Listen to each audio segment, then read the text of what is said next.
Today, hopefully, with any kind of luck, I will be successful finally at zeroing my 308, the Smith & Wesson M&P10. I have been catching a lot of hell trying to get this done.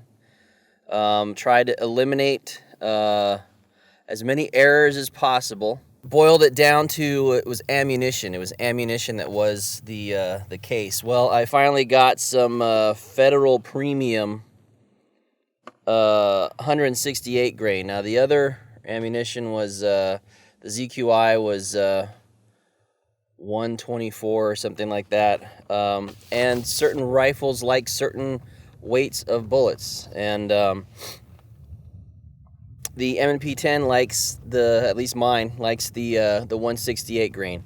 So I use this, and I also tried the Hornady Tap, same specs, 168 grain. But the more I deal with the Hornady, especially the Tap stuff, I realize that's service ammunition. I don't want to waste it plinking. So I will be using the Federal Premium. So I'm going to go ahead and do the same things that I was doing before. I'm going to eliminate user errors. All right, so we got the Caldwell lead sled. Going to put it in there. One of the things that I wanted to do. All right, weapon is clear. All right, one of the things that I wanted to do was to slowly eliminate all the fire errors. So using the lead sled to take steady position out of it. I've got a Velocity 3-pound trigger installed. I've got Magpul accessories,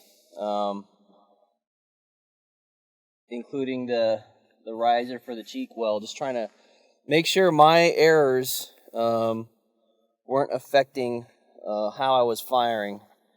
What I found was the sight that I was using, which was the Primary Arms 1x6 with that special ACSS reticle.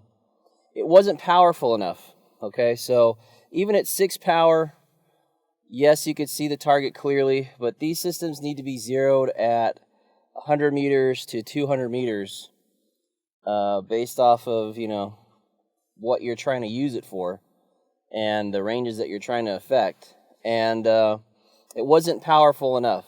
So in order to get that steady aim factor going, what we're going to do today is we're going to zero this finally with an effective optic, the Leupold Mk4.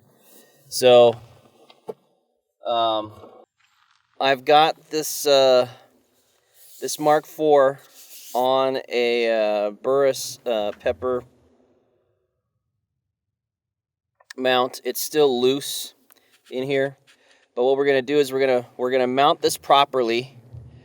Using levels and all the stuff that you're supposed to do to get it strapped, because you want the reticle perpendicular, right, to the receiver. You want it to be up and down. If it's canted, if the reticle is canted, you're gonna induce more errors. So let's go ahead and get this optic mounted properly on here.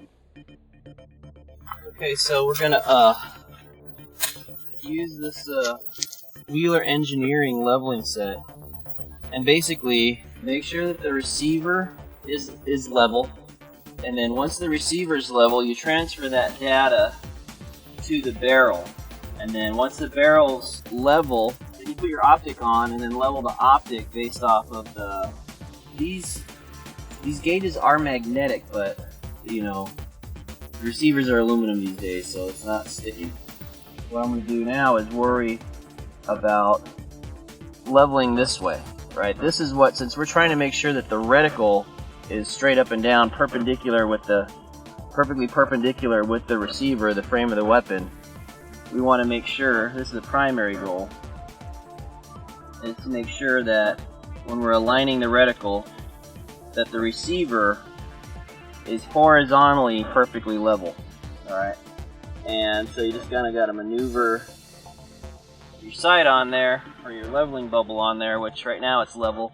But what we got to do is we got to attach this leveler to the barrel. Now that I've got both gauges set, I'm seeing here that the receiver has moved with all this manipulation, so I got to re-level this. Get the bubble in the center, and now with that locked, I adjust this top thing here.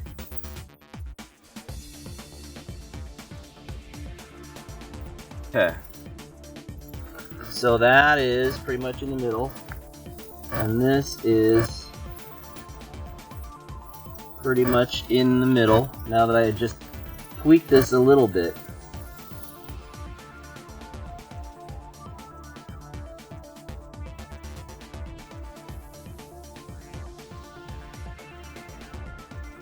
Okay, there and there. So alright, so the level in the rear is the same as the level on the barrel. Okay, so I'm going to pull this off, leave this on there, get your optics,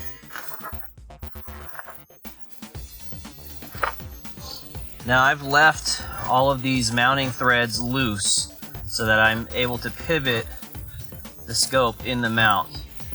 Okay, one of the things that you got to do first is set your eye relief, you know, your eye to the optic to maximize the daylight in the optic itself. Take up your firing position where you might be, or where you should be, as best as can be. Alright, and what I'm trying to do with this is determine what the best distance is from my firing eye through the reticle to maximize what I'm seeing through the reticle. Sometimes you get it too close and it might not be even, or if it isn't even, you can also adjust your cheek well as well.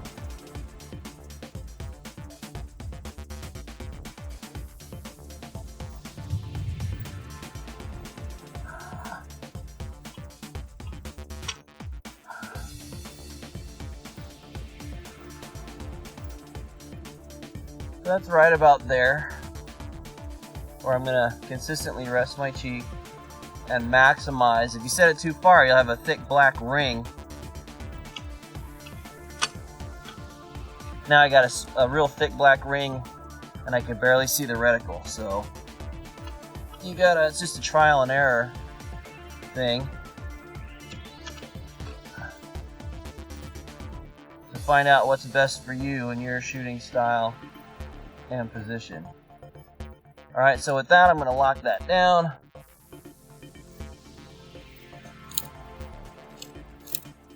Alright, so that's locked down. All that's left now is to readjust your barrel so that the bubble is in the middle. And remember, this bubble reflects that the receiver is parallel to the ground. It's right. So now that the receiver is parallel to the ground or completely flat, now we can adjust the optic using, again, the small leveler right up there. All right, and we make sure that the optic bubble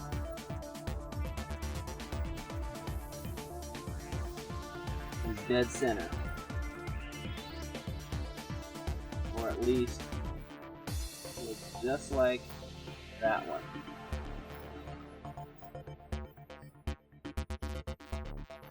We give our best chances for a fully perpendicular vertical reticle line. And then once you've got that set,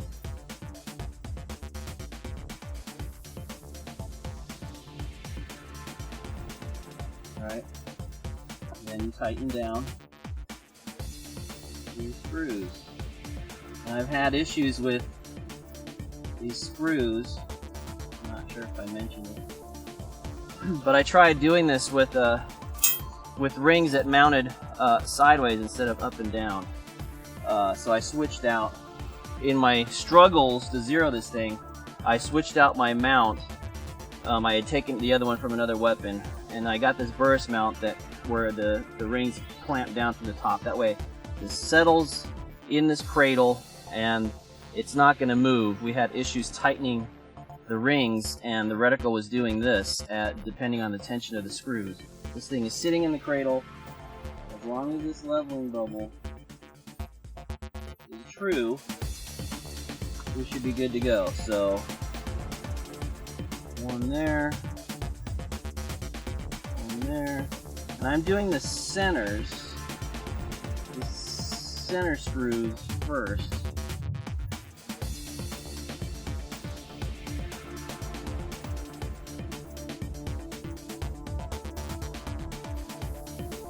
And then making sure that my bubble is still true,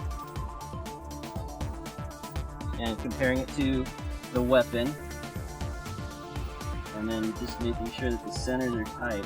Once the centers are tight, then I can tighten the corners. And again, you tighten it like a tire on the corners. Supposedly, does it really matter now that the thing is clamped down? I don't know, but that's what I'm going with. So all that's left now is to tighten the rest of the screws.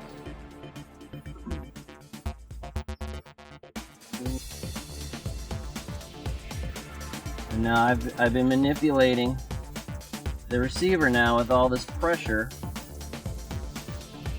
So I'm just going to double check to make sure that the bubble is still in the middle, which it is.